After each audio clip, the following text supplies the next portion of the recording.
बचपन से आज तक यही सुनता और समझता आया हूँ कि वकील बनने के बाद सिर्फ काला रंग का कपड़ा कोट पहनकर कोर्ट तक जाना पड़ता है। आपको पता है, कभी कभी सही जानकारी ना होने की वजह से भी पीछे रह जाते हैं और अपने ख्वाब को पूरा नहीं कर पाते हैं। और बाद में पता चलता है कि ये तो बहुत आसान था, मैं कर सकता था, मैंने क्यों नहीं किया। ऐसे ही वकील बहुत सारे लोग बनना चाहते हैं, पर जानकारी ना होने की वजह से वकील नहीं बन पाते हैं। उनके अंदर सलाहियत भी होती है, रास्ता ना मिलने की वजह से वो दूसरे रास्ते पर बढ़ जाते हैं और मन लगाकर आगे चलकर काम नहीं कर पाते हैं। चैनल विन के प्रोग्राम कामयाबी के रास्ते में आज हम बात करेंगे करियर इन लॉ। वैसे आपको बताता चलूं, आजकल कानून की पढ़ाई कोर्ट और कचहरी से भी बहुत आगे निकल चुकी है। देश और दुनिया में लगातार इसकी डिमांड भी बढ़ रही है। लॉ एक ऐसा प्रोफेशन है जिसमें आपको सब्र और लॉजिक स्किल के साथ आगे बढ़ना पड़ता है। लॉ में कामयाबी एक दिन में नहीं मिलती है, बल्कि लगातार मेहनत करने से मिलती है। इसमें ट्रेनिंग, एनालिसिस, एक्सपीरियंस के ज़रिए आसानी से आगे बढ़ा जा सकता है और आप एक नामचीन वकील हो सकते हैं। बिस्मिल्लाहिर्रहमानिर्रहीम। नाज़रीन कराम, सलामुन अलैकुम। मैं हूं आपका मेज़बान साजिद रिजवी। आप तमाम नाज़रीन का इस्तकबाल करता हूं चैनल विन के बेहद ही ख़ास प्रोग्राम करियर काउंसलिंग प्रोग्राम कामयाबी के रास्ते। ज़िंदगी में रास्ते बहुत हैं, पर ऐसा रास्ता जो आपको आपकी मंजिल तक पहुंचाए, हम लोग कोशिश करते हैं कि उस रास्ते के बारे में आपको बताया जाए। आज हम लोग एक ऐसी अपॉर्चुनिटीज़ के बारे में बात करेंगे, एक ऐसी डिग्री के बारे में बात करेंगे जिसे लोग करना तो चाहते हैं, लेकिन डिग्री हासिल करने के बाद आपको क्या करना होगा इसके बारे में लोगों को पता नहीं होता है। हम बात कर रहे हैं करियर अपॉर्चुनिटीज़ इन लॉ। अगर इस लॉ इंडस्ट्री में आप अपना करियर बनाना चाहते हैं तो आज का प्रोग्राम आपके लिए बेहद ही ख़ास है। तो जी हाँ नाज़रीन, एक ऐसी हस्ती से आज के प्रोग्राम में हम लोग मुलाकात करेंगे जिन्होंने अपनी ज़िंदगी में बहुत मेहनत किया, कड़ी मेहनत किया और कई उतार चढ़ाव के बाद इस मकाम पर पहुँचे हैं। लोगों के सामने आपने देखा होगा उनके नाम के साथ एडवोकेट लगा होता है, लेकिन एडवोकेट एंड सॉलिसिटर अगर लगा हो तो आपकी वैल्यू और ज़्यादा बढ़ जाती है सोसाइटी में, खासकर लॉ इंडस्ट्री में। आज हमारे साथ प्रोग्राम में मौजूद हैं मोहम्मद हैदर सैयद साहब, जिन्होंने अपनी ज़िंदगी में काफ़ी मेहनत की और एक एडवोकेट बने, अच्छे एडवोकेट। साथ ही उन्होंने सॉलिसिटर बनकर ये दिखा दिया कि कोई भी चीज़ अगर आप करना चाहें तो आप कर सकते हैं। सिर्फ उसके लिए एक शर्त होती है कि आपके पास वो लगन और वो मेहनत होनी चाहिए। तो आइए शो पर मुलाकात करते हैं और इस्तकबाल करते हैं मोहम्मद हैदर सैयद साहब का, जो एक एडवोकेट एंड सॉलिसिटर भी हैं। सलाम अलैकुम सर। वालेकुम सलाम। कैसे हैं सर आप? बिल्कुल।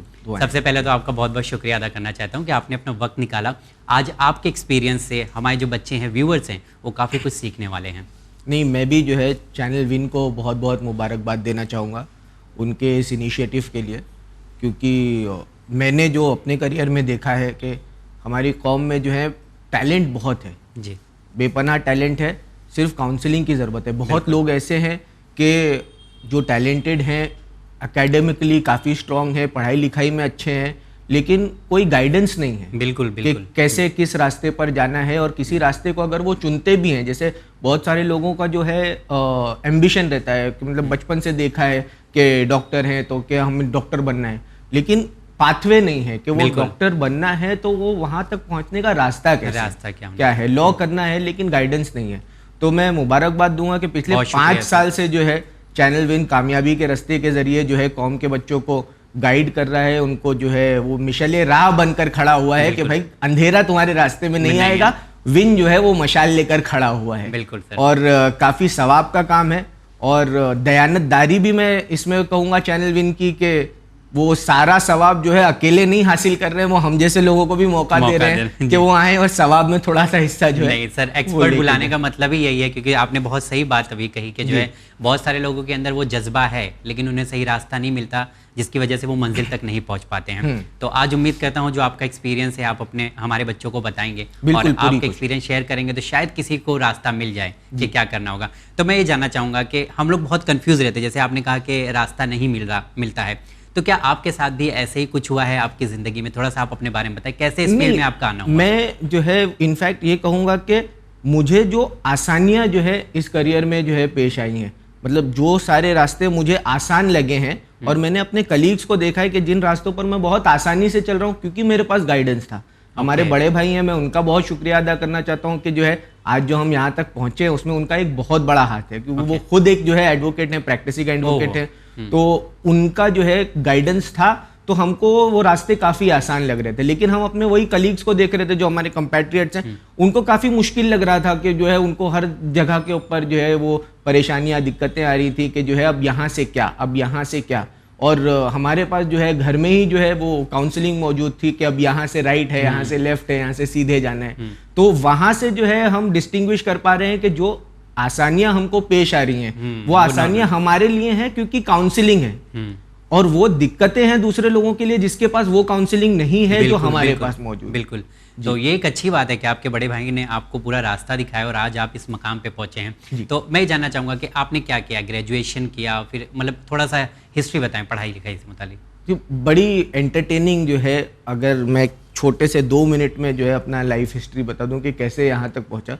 और ये ट्रेन जो है सीधे बम्बई से चल के लखनऊ में नहीं रुकी है, काफ़ी सारे स्टेशंस पे रुकी है जहाँ के ऊपर अच्छा खासा हॉल्ट लिया। तो पैदाइश तो हमारी बॉम्बे की है और स्कूलिंग बॉम्बे से ही हुई है। रोजरी हाई स्कूल करके जो है एक स्कूल है डॉकिया रोड से, वहीं से हमने अपना हाई स्कूल किया। और फिर हमारी वालदा की जो है बहुत ख्वाहिश थी कि हम जो है ज़ाकिर अहले बैत बने और जो है वो इल्म हासिल करें, जो है मज़हब के बारे में जाने, अरबिक लिटरेचर जाने, फ़ारसी लिटरेचर जाने।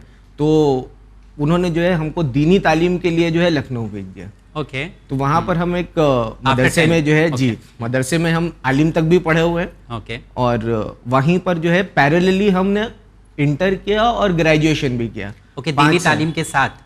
बिल्कुल, दीनी तालीम के साथ। हम हॉस्टल में रहते थे। तो ये मैनेज कर लिया आपने दोनों चीजें?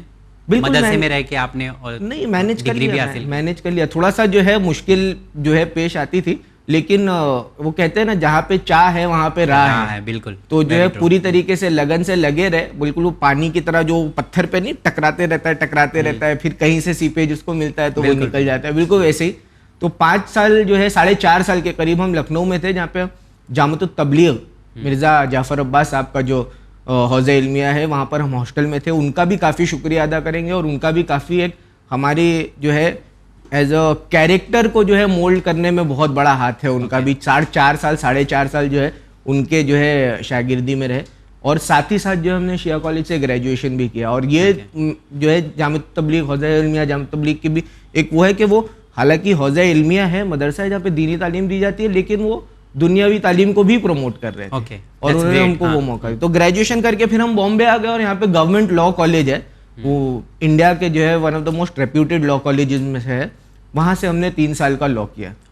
और सेकेंड ईयर के बाद से ही इंटर्नशिप शुरू कर दी और आर्टिकल साइन कर लिया हमारे सॉलिसिटर के एग्जाम के लिए, क्योंकि वो जो है वो आपके लॉ डिग्री के आखिरी साल में अगर आप 3 साल का कोर्स कर रहे हैं और अगर आप 5 साल का कोर्स कर रहे हैं तो 3 साल मुकम्मल होने के बाद आपको किसी प्रैक्टिसिंग सॉलिसिटर के साथ जो है आर्टिकल साइन करना होता है।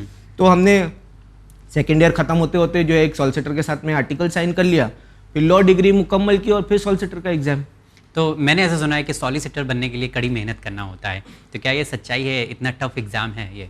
काफ़ी टफ एग्जाम है। और जो है आप इसी से अंदाज़ा लगा लीजिए क्या 125 करोड़ की जो है हिंदुस्तान की आबादी है और 125 करोड़ की हिंदुस्तान की आबादी में 2000 से कम सॉलिसिटर है। सीरियसली? जी बिल्कुल। 2000 इंडिया में सिर्फ 2000 से कम है? पूरे हिंदुस्तान में 125 करोड़ में 2000 से कम सॉलिसिटर है। और ये तो जो है से एक आप हैं, जिसमें से एक जो है परवरदिगार का एहसान है कि हम हैं। ओके। तो कितना मतलब ये सॉलिसिटर बनने के लिए, जैसे आप पढ़ाई भी कर रहे थे फिर आपने वहाँ भी पढ़ाई किया, तो मतलब कितना साल आपको लगा है ये तैयारी करने में? तो ये आप नॉर्मल कोर्स में ग्रेजुएशन में तो जो है जिसको आपको जितना टाइम लगता है वो लगता है। लेकिन एक एग्जाम देने के लिए बहुत सारे लोग ऐसा होता है कि जैसे सॉलिसिटर आप बोल रहे हैं, अब ये क्वालिफाई करने के लिए बहुत सारे लोग मेहनत करते हैं लेकिन क्वालिफाई नहीं कर पाते हैं। तो मैं चाहता हूँ कि थोड़ा सा इस पर आप पॉइंट आउट करें कि किस तरह से आपने अपनी राह को अपनाया है। जी, तो सॉलिसिटर का एग्जाम जो है आपके लॉ डिग्री पास होने के 2 साल के बाद एलिजिबल होते हैं देने के। अच्छा। और उसके अंदर आपको प्रैक्टिकल जो है काफ़ी, क्योंकि आप सॉलिसिटर के साथ जब आर्टिकल साइन करते हैं तो 3 साल तक जो है आप प्रैक्टिकली जो है उस सॉलिसिटर के साथ काम करते हैं। और वो जो जैसे आप लीगल जो लॉ LLB की डिग्री है उसमें आपका थियोरी पर फोकस होता है, वैसे ही जब आप सॉलिसिटर के एग्जाम के लिए दे रहे होते हैं तो वहाँ पे फोकस सारा जो है प्रैक्टिकल पे होता है। कि आपका जो है डे टू डे लाइफ में जो है किस तरीके की सिचुएशंस आएंगे जो आपको डील करनी है। तो वो प्रैक्टिकल वो होता है। 3 साल की आपकी ट्रेनिंग होती है, फिर आप एग्जाम के लिए एलिजिबल होते हैं। 6 पेपर होते हैं उसमें। और एग्जाम डिफिकल्ट इतना होता है कि वो एग्जाम देने के लिए आपको तैयारी के लिए 6 महीने की छुट्टी मिलती है। अच्छा, बिल्कुल, मतलब आप जो अगर 6 आर्टिकलशिप कर रहे महीने हैं की, और जी। उसके लिए 6 महीने की आपको तैयारी 6 मिलेगी। महीने की आपको छुट्टी मिलती है, वो और जिस सॉलिसिटर के अंडर आप आर्टिकल कर रहे हैं वही आपको देता है। That's a minimum. कम से ओके, कम 1 महीना एक सब्जेक्ट की तैयारी के लिए वो मिनिमम है। ओके। और बहुत रीडिंग है। और वो भी क्योंकि एग्जाम के टाइम, उससे पहले जो आपको तैयारी करना है वो अलग वो है। तो आपको करना ही है। और एग्जाम के टाइम, क्योंकि जैसे आप सिविल सर्विसेज के लिए करते हैं, लोग जो है न्यूज़पेपर्स वगैरह पढ़ते रहते हैं ताकि वो अप टू डेट रहे कि जो है क्या चल रहा है। बिकॉज क्या सिविल नहीं। सर्विसेज का जो है एग्जाम आपसे वो उन चीज़ों पर भी जो है सवाल Current होते हैं affairs कि हैं। जो करंट अफेयर्स हैं। उसी तरीके से लॉ में भी जो है, लॉ जो है is an everyday evolving industry. रोज जो है कुछ ना कुछ नया जजमेंट आ रहा है, कुछ ना कुछ पुराने कानून का नया इंटरप्रिटेशन आ रहा है।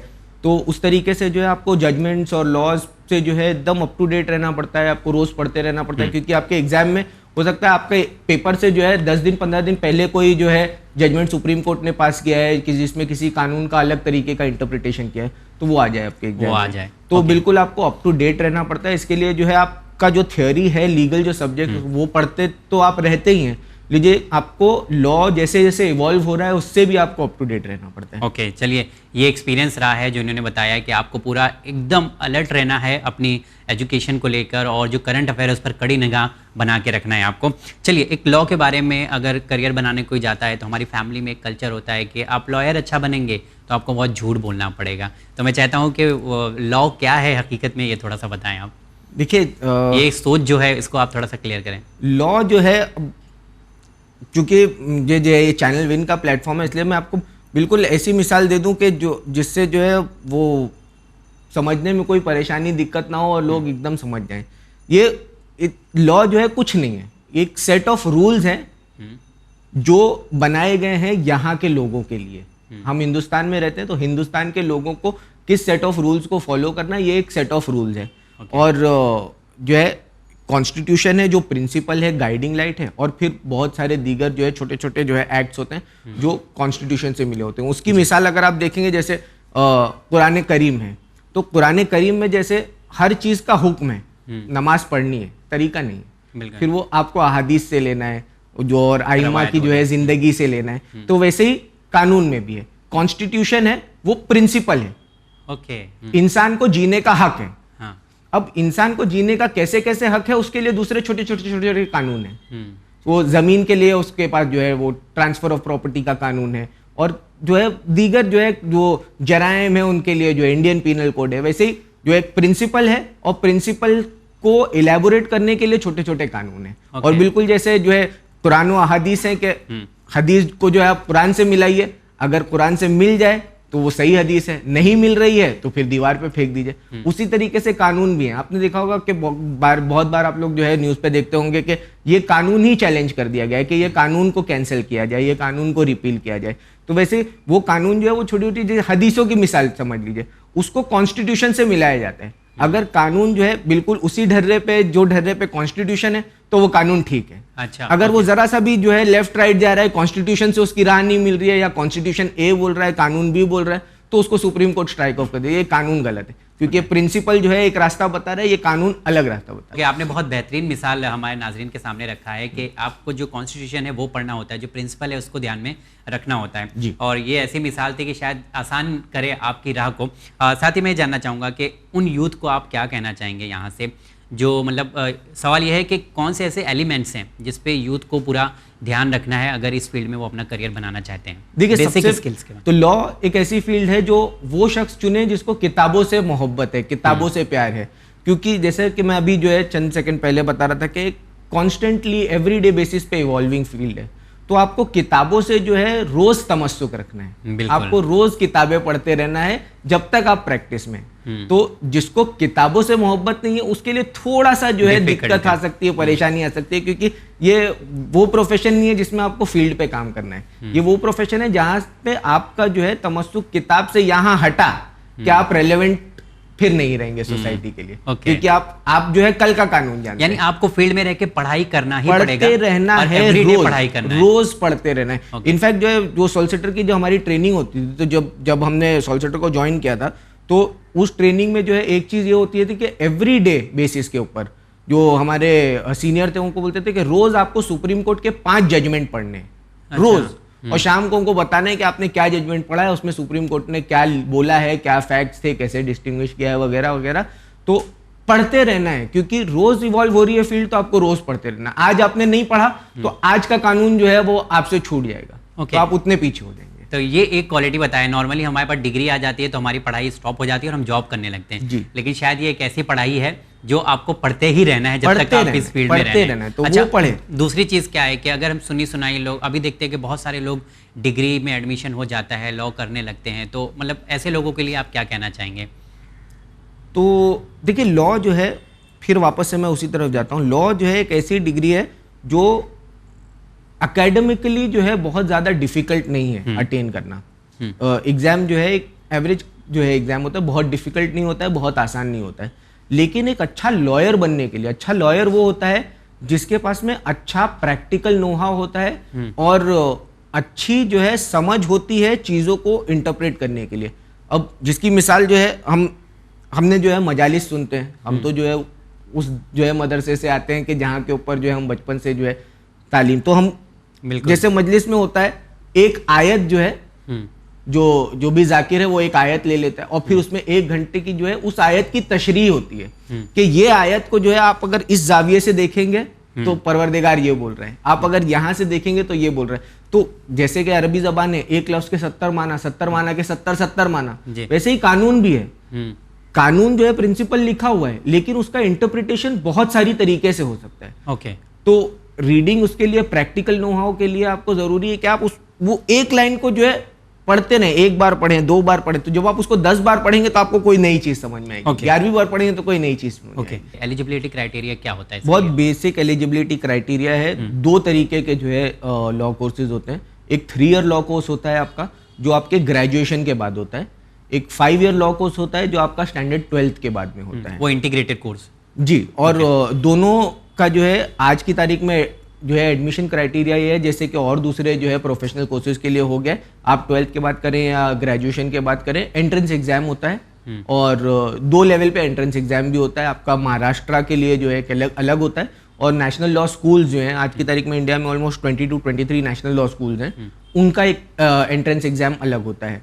तो वो आपको एंट्रेंस एग्जाम देना है और फिर उसमें जो भी जो है जिस साल आप दे रहे हैं उसका जो भी क्राइटेरिया एडमिशन का। ओके। अच्छा, क्या ऐसा ज़रूरी है कि नॉर्मली हम लोग देखते हैं कि डिग्री हम लोग ने कर लिया है और हम लोग जॉब करने लगते हैं, तो क्या इस फील्ड की अगर मैं बात करूँ तो अगर हमारे पास यूजी कोर्स है तो क्या पीजी की तरफ जाना है, और अगर पीजी के बाद कुछ स्पेशलाइजेशन करना है तो उसके बारे में थोड़ा सा बताएं? बहुत अच्छा सवाल है और बहुत ज़रूरी सवाल है, क्योंकि लॉ में जो है आज की तारीख में अगर आप देखेंगे कि 10 में से 8 लोग जो है लॉ डिग्री लेके जो है पास आउट हो चुके हैं। एडमिशन लिया है, 3 साल का कोर्स खत्म कर दिया है, 5 साल का कोर्स खत्म कर दिया है, प्रैक्टिकली जो है कोई वही नहीं है। लेकिन लॉ एक ऐसी फील्ड है जहाँ के ऊपर आपको इंटर्नशिप्स करती रहनी है, दूसरे साल से इंटर्नशिप्स, और उसके अलावा आपके 3rd ईयर के बाद में 5 ईयर लॉ कोर्स में जो है स्पेशलाइजेशन डिप्लोमाज होते हैं बहुत सारे। वो जो है आपका जो प्रेजेंट टाइम है उस हिसाब से जो नए नए कानून बन रहे हैं, तो आपका साइबर लॉज में जो है डिप्लोमा है 3rd ईयर के बाद में, वो आप लॉ की डिग्री के साथ ही साथ कर सकते हैं। फिनटेक में आपको अलग डिप्लोमा है, आईपी का अलग डिप्लोमा है। तो अगर आपका कोई चीज़ में स्पेशलाइजेशन करने का मन है तो इसमें आपको लॉ कोर्स खत्म करने की जरूरत नहीं है। आप 3rd ईयर के बाद में ही ये सारे डिप्लोमा कोर्सेज अवेलेबल हैं जो आप कर सकते हैं, और बाय द टाइम आप लॉ पास आउट करके निकलते हैं आपका वो डिप्लोमा कोर्स इन स्पेशलाइजेशन भी खत्म हो चुका होता है। और प्लस साथ ही साथ जो है एडवाइजेबल ये है कि आप ज़्यादा से ज़्यादा इंटर्नशिप्स करिए ड्यूरिंग जो है आपका कोर्स टाइम, आप इंटर्नशिप्स करिए ताकि जब आप पास आउट होकर निकलें तो आप एकेडमिकली तो आपके पास में डिग्री है, आपके पास प्रैक्टिकल नो हाउ है। ओके।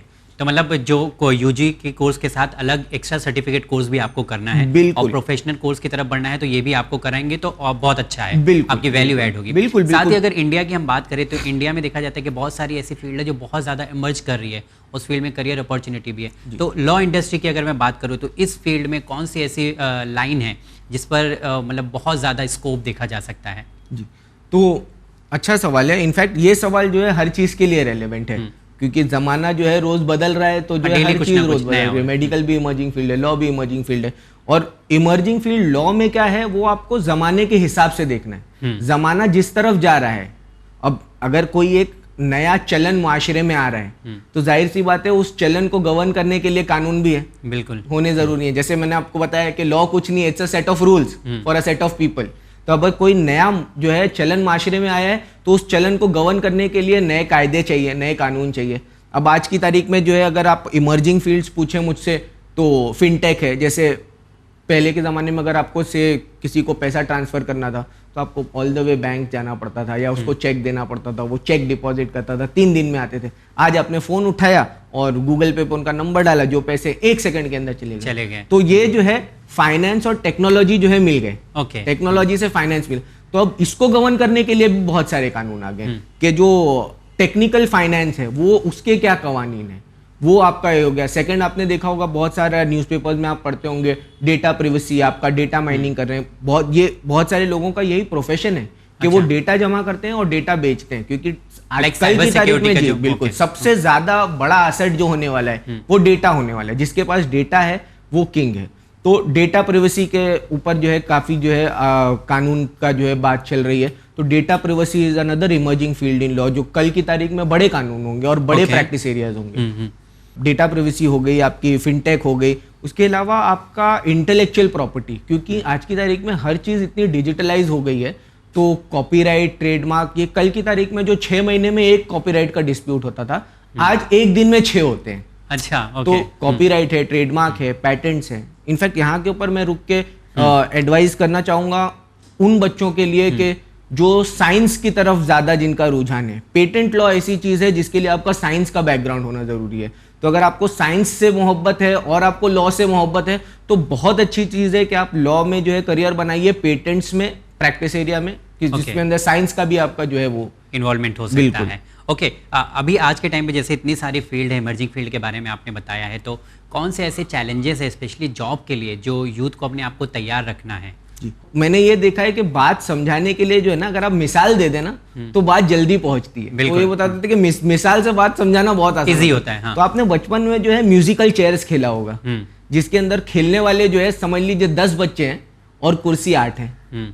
तो आपको जो अलर्ट रहना है और वो खेलते खेलते वो कुर्सी 8 ही लोगों को मिलेगी, 2 लोग आउट हो जाएंगे। तो बिल्कुल वही मिसाल जो है आज लॉ की है। जैसे कि मैंने आपको अभी बताया 23 के आसपास जो है नेशनल लॉ स्कूल हैं। उसके अलावा हमारे बॉम्बे में सिर्फ आज की तारीख में 10 से 12 लॉ कॉलेज हैं, अपार्ट फ्रॉम जो है नेशनल लॉ स्कूल।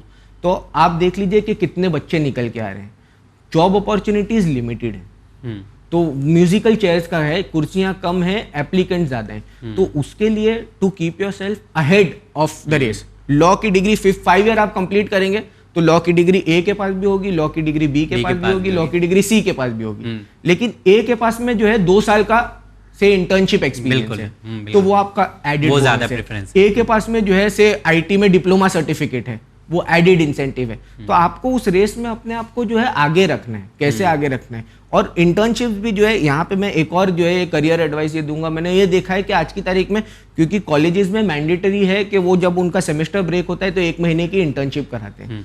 तो वो 1 महीने वाली इंटर्नशिप मैंने देखा, मेरे पास भी काफी सारी एप्लीकेशन आती हैं जिसके अंदर सीवी में 5, 8, 10 इंटर्नशिप्स हैं, एक एक महीने की। अब वो इंटर्नशिप जो है, मेरी एडवाइस ये है कि हो सके तो आप अवॉइड करिए और लॉन्ग टर्म इंटर्नशिप्स की तरफ जाइए। क्योंकि 1 महीने की इंटर्नशिप में तो आपने ज्वाइन किया, 10 दिन आपको लोगों को समझने में लगा, 10 दिन जगह समझने में लगा, जब तक आपने जगह समझी तब तक इंटर्नशिप खत्म। तो लर्निंग नहीं हो पाती, वो इतना वैल्यू ऐड नहीं करेंगे। बिल्कुल, कोशिश ये करिए कि आप लॉन्ग टर्म इंटर्नशिप करिए। अच्छा, इंटर्नशिप करने के लिए मतलब कहाँ जाना होता है? अगर कोई हमारे पास बैचलर डिग्री आ गई है लॉ की, अभी इंटर्नशिप के लिए हमें कैसे फाइंड आउट? बैचलर डिग्री से पहले ही आप जब कॉलेज पढ़ रहे हैं वही टाइम से आप इंटर्नशिप खुद फाइंड आउट करना होगा। बिल्कुल, कॉलेज में प्लेसमेंट कमिटीज होती हैं, हर कॉलेज में प्लेसमेंट कमिटीज होती हैं, और नहीं अगर होती हैं तो जो है आप, इनफैक्ट मैंने देखा है लोगों को जो है, लोग जो है लॉ फर्म्स की एक लिस्ट बना लेते हैं, और जैसे 10 लॉ फर्म की लिस्ट बना ली तो 10 अपना सीवी का कॉपी ले लिया और हर लॉ फर्म के ऑफिस पे जाके जो है रिसेप्शन पे हमारा कि भाई हमारा रेज्यूमे, हमको इंटर्नशिप अगर हो तो। उसके अलावा भी जो है हमारे बॉम्बे के जो है, क्योंकि हमारा बॉम्बे से ताल्लुक है, जो बच्चे हैं हमारी कौम के हैं इंटर्नशिप्स करने के लिए देख रहे हैं, तो वो भाई साजिद से राब्ता करें। जो हो सकता है मैं अपनी तरफ से कोशिश करूंगा कि जो है अगर लॉ में कोई है और उसको इंटर्नशिप्स चाहिए तो जो है मेरी तरफ से जो भी बन पड़ेगा, जो कोशिश कर सकूंगा वो दूंगा। इंटर्नशिप जरूर करिए, बिकॉज इंटर्नशिप्स और diploma courses are the only thing that will keep you ahead of the other competitors. तो अगर ये एक बहुत अच्छा प्रपोजल आपने दिया है, अगर आप में से कोई इंटर्नशिप करना चाहता है तो जनाब मोहम्मद हैदर साहब हैं, वो आपकी मदद करेंगे इंशाल्लाह कि आपको कहीं अच्छी जगह से इंटर्नशिप करा दी जाए। चलिए एक कल्चर की हम लोग बात करते हैं, लेकिन कल्चर से पहले एक छोटा सवाल ये करना चाहूँगा कि इंटरव्यू जो होता है वो बहुत इंपॉर्टेंट होता है हम लोगों के लिए, तो इसमें किन बातों का हम लोगों को ध्यान रखना होता है? देखिए, अब ये जो सवाल है ना, ये जगह जगह के हिसाब से जो है इसके अलग अलग जवाब हो सकते हैं, लेकिन हर जगह के हिसाब से एक यूनिवर्सल जवाब मैं आपको बता देता हूँ, और ये एक एडवाइस है जिसके लिए तमाम बच्चे सुने और इसको प्रैक्टिकली इंप्लीमेंट करने की कोशिश करिए। आप इंटरव्यू कब देते हैं? मैं जनरली उन बच्चों के लिए बोल रहा हूँ जो आज करियर स्टार्ट कर रहे हैं, जो इंटर्नशिप्स देख रहे हैं या जो जस्ट पास आउट हुए हैं और नई नौकरी देख रहे हैं। तो आप तो फ्रेश हैं, आपने अभी खाली जो है डिग्री कंप्लीट की है, प्रैक्टिकल नो हाउ आपका जीरो है। तो जो आदमी आपको हायर कर रहा है वो भी ये जान रहा है कि जो है आपको प्रैक्टिकल नॉलेज जीरो है जी। तो वो ये आप में नहीं देखेगा कि आपको कितना कानून आता है, वो आप में दो चीज देखेगा, एक कि ये आदमी मेहनती है कि नहीं, लगन है कि नहीं, सेकंड सीखने को तैयार है कि नहीं। ओके, क्या ये वो बंदा है कि जो जिसको मैं मोल्ड कर सकूं, जिसको मैं सिखा सकूं और 6 महीने 1 साल के बाद ये मेरे लिए एसेट बने। तो जब भी आप इंटरव्यू में जाइए, मेक श्योर कि आप पोर्ट्रे करिए बहुत ही एक्सप्रेस तरीके से कि भाई मेहनत और लगन ये दो चीज में कुछ नहीं लगने वाला है, हम पूरी तरीके से लगाएंगे, और plus we are at your disposal. आप जैसे हमको ट्रेन करेंगे हम ट्रेन होने के लिए तैयार है, सीखने के लिए जो है हम लोग पूरी तरीके से तैयार है। एटीट्यूड वो होना चाहिए कि भाई हम बिल्कुल वो घास की तरीके से कि जोर की हवा आई तो जो है झुक गए, क्योंकि आप खड़ी जो है पतली लकड़ी की तरह खड़े रहेंगे तो टूट के खत्म हो जाएगा करियर शुरू में। अच्छा, ये इतने बेहतरीन की पॉइंट्स दिया है इंटरव्यू के लिए, और मेरे ख्याल से वो जो नॉर्मली पैटर्न होता है इंटरव्यू के, आप अपनी स्किल बताएं, क्वालिफिकेशन बताएं, तो ये बिल्कुल अलग है। जो बात जनाब हैदर साहब ने बताई है, आई थिंक ये हर बच्चों को ध्यान में रखना चाहिए कि जो कंपनी के लिए आप इंटरव्यू देने जा रहे हैं वहाँ पे आप अपने आप को ऐसा बताएं कि आप उनके लिए काम करने के लिए तैयार हैं 24 घंटे 7 दिन। तो शायद एक अच्छे जो है इम्पैक्ट और इम्प्रेशन इंटरव्यूअर पे पड़ेगा और आपको वो हायर कर लेगा। साथ ही हर एक कंपनी का कल्चर होता है, हर एक इंडस्ट्री का कल्चर होता है, ठीक है। जैसे कोई कल्चर ऐसा होता है जहाँ पे लोगों को बड़ा मज़ा आता है काम करने में कि भाई हमारी कंपनी बहुत अच्छी है और बहुत। तो इंडस्ट्री, लॉ इंडस्ट्री की मैं बात करूँ तो यहाँ पे कानून चारों तरफ नज़र आ रहा है, तो इसका कल्चर थोड़ा सा आप बताएं कि कैसा है काम करने के लिए। जो लॉ फील्ड के बाहर के लोग हैं उनके लिए जो है ना, ये आप बाहर से अगर लॉ को देखेंगे ना तो काफ़ी मोनोटोनस है, लेकिन जब आप लॉ के अंदर आ जाएंगे तो ये इतनी डाइवर्स फील्ड है, इतनी डाइवर्स फील्ड है कि मैं आपको बता नहीं सकता हूँ। इसके 3 जो है बेसिक, तो जो है ये भी एक करियर एडवाइस के तौर पर और आपके सवाल के जवाब के तौर पर दोनों काम करेंगे कि बेसिक जो है 3 स्ट्रीम्स हैं प्रैक्टिस एरियाज में। इनफैक्ट जो है 4 स्ट्रीम्स मैं बोल दूं, जो 4 में से भी जो है अगर आप एक जो है सिंगल स्ट्रीम में से 2 स्ट्रीम निकली हुई है। एक है लिटिगेशन, जिसको आप कोर्ट कचहरी का जो काम होता है वो लिटिगेशन का है, ये मेन हेड जो है एक स्ट्रीम हो गई। उसमें से 2 अलग स्ट्रीम्स निकल जाती हैं, क्रिमिनल और एक सिविल। वो डिपेंड करता है। आप इंटर्नशिप जब करिए तो कोशिश करिए कि ये जितनी भी स्ट्रीम्स है सब में थोड़ी इंटर्नशिप्स करिए, ताकि आपको पता लगे कि आपको मजा किस में आ रहा है। अच्छा, इंटर्नशिप किसी भी उसमें कर सकते हैं? बिल्कुल, इंटर्नशिप आप सीसी में कर सकते हैं, कोई ऑप्शन नहीं है, वो ऑप्शनल है कि आपको जो करना है। तो आप थोड़ा क्रिमिनल लॉ करिए इंटर्नशिप, थोड़ा सिविल लिटिगेशन करिए इंटर्नशिप। फिर एक फील्ड है कॉर्पोरेट लॉज। कॉर्पोरेट लॉज में आपका मर्जर्स एंड एक्विजिशन, जैसे आप रोजमर्रा में सुनते होंगे कि एक कंपनी ने जो है दूसरी कंपनी को खरीद लिया, तो ये जो कंपनी टेक ओवर्स होते हैं, कंपनी मर्जर्स वगैरह होते हैं, बैंकिंग एंड फाइनेंस के कानून है, जो आप देखते हैं कि बिल्डर्स हैं, करोड़ों रुपए के लोन्स हैं, तो ये प्रोजेक्ट फंडिंग वगैरह जो होती है, ये सब कॉर्पोरेट लॉ के उसमें आपका जो है आ जाता है। और फिर जो है जो ट्रेडिशनल प्रैक्टिस एरिया है जिसमें हमारा एक्सपर्टीज है वो है रियल एस्टेट कन्वेंसिंग। तो रियल एस्टेट कन्वेंसिंग में जो है आपका जमीन की खरीदो फरोख्त, डेवलपमेंट जो है जो भी होते हैं, ये तो 3 बेसिक ये फील्ड है। तो आप कोशिश करिए कि सब में इंटर्नशिप थोड़ी करिए, तो बाय द टाइम आप लॉ खत्म करते हैं आपको पता है हाँ कि रियल एस्टेट में ये मजा है, लिटिगेशन में ये मजा है, कॉर्पोरेट में ये मजा है, तो आपको चूज करने के लिए आसान हो जाता है। ओके, अच्छा एक आखिरी सवाल करना चाहूँगा, अगर हमारे पास डिग्री आ जाती है तो हमारा जो पर्सनल वर्क या ऑफिस वगैरह हमको ओपन करना है तो वो हम कर सकते हैं, एक ये ऑप्शन होता है। बिल्कुल। साथ ही अगर हमको कंपनी में काम करना है तो उसके लिए भी हम कर सकते हैं। बिल्कुल, कंपनी में भी आपको काम करना है तो आप कंपनी में कर सकते हैं। लॉ फर्म्स में आपको काम करना है तो आप लॉ फर्म में जब आप काम करते हैं तो आप जो है एक ग्रुप ऑफ लॉयर्स के साथ काम कर रहे हैं, एज अ कंसल्टेंट काम कर रहे हैं। बहुत सारे लोग। आपकी निगाह में स्टार्टिंग में क्या बेटर है, मतलब आपके एक्सपीरियंस के हिसाब से? इनफैक्ट जो है अगर आपको जो है लंबा आगे जाना है तो एडवाइजेबल ये है कि शुरू में कॉर्पोरेट्स को जो है आप अवॉइड करें। इन हाउस जैसे आपने टाटा कंपनी है उसके अंदर आप जो है लीगल डिपार्टमेंट में चले गए हैं तो वो सब शुरू में आप अवॉइड करिए। शुरू में जो है कोशिश ये करिए कि आप लॉ फर्म्स के साथ काम करें, क्योंकि से फॉर एग्जांपल आपने टाटा मोटर्स ज्वाइन कर लिया, ये एक मिसाल के तौर पर, तो अब टाटा मोटर्स जो है उनका एक ही काम है, तो उनका लीगल कंप्लायंस जो है वो एक ही तरीके का है, तो आपका लर्निंग एक ही तरीके का है। लेकिन लॉ फर्म जो है वो फर्म है उसके अंदर डेवलपर भी क्लाइंट है, उसके अंदर कॉर्पोरेट भी क्लाइंट है, उसके अंदर इंडिविजुअल भी क्लाइंट है। तो डेवलपर को अलग तरीके की जरूरत है और कॉर्पोरेट को अलग तरीके की जरूरत है। कॉर्पोरेट में भी कोई गाड़ी बना रहा है, कोई मोटरसाइकिल बना रहा है, कोई टूथपेस्ट बना रहा है, तो अलग अलग तरीके। तो आप लॉ फर्म में काम करिए, आपकी लर्निंग डाइवर्स होगी। शुरू में कॉर्पोरेट्स को अवॉइड करिए, लेकिन ऑप्शन आपके पास दोनों खुले हैं। या तो आप डे 1 पे खुद का प्रैक्टिस शुरू कर दिए, जो बिल्कुल एडवाइजेबल नहीं है, क्योंकि लॉ में प्रैक्टिकल नॉलेज सबसे जरूरी है। फर्स्ट डे आप अपना ओपन नहीं कर सकते हैं। आप फर्स्ट डे ओपन कर सकते हैं, इसमें मनाही नहीं है, लेकिन एडवाइजेबल नहीं है। बिल्कुल आप डॉक्टर जो है पहले दिन अगर जो है अपना मतलब खोल ले, अपना डिस्पेंसरी खोल ले, उसके पास कोई पेशेंट आए और पहले ही दिन जो है पेशेंट का जो है केस खराब हो जाए, उसके पास फिर कोई मरीज नहीं आने वाला है, बिल्कुल उसका नाम हो जाएगा। वैसे ही वकील आप पहले दिन ऑफिस खोल लेंगे, पहला केस आपका गड़बड़ हो गया तो आपके पास फिर कोई नहीं है।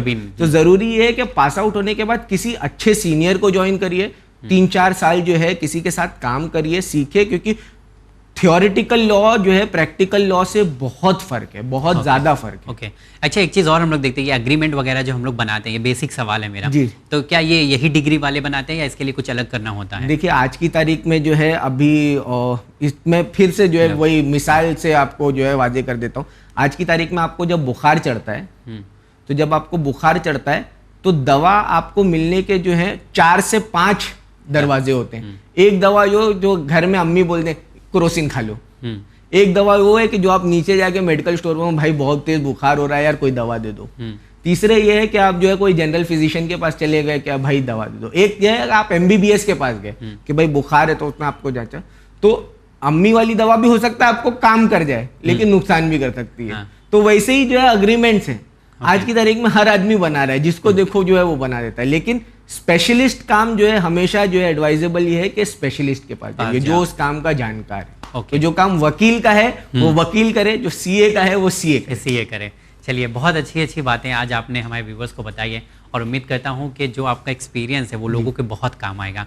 आपका तहे दिल से शुक्रिया अदा करते हैं कि आपने वक्त निकाला और ये मौका हम लोगों को दिया कि हम लोग लॉ के बारे में थोड़ा सा बात नहीं, इनफैक्ट जो है शुक्रिया जो है मैं करना चाहूँगा विन का, कि ये प्लेटफॉर्म दिया मुझे कि जो है मैं समझूंगा कि अगर मेरे इस शो के बाद में जो है अगर एक आदमी भी लॉ की फील्ड में आगे निकल के कामयाब हो गया तो मैं समझूंगा कि जो है ये शो काम आया। मैंने जो है अपना जो फरीजा था कौम की तरफ वो कुछ हद तक पूरा कर दिया। चलिए, बहुत शुक्रिया।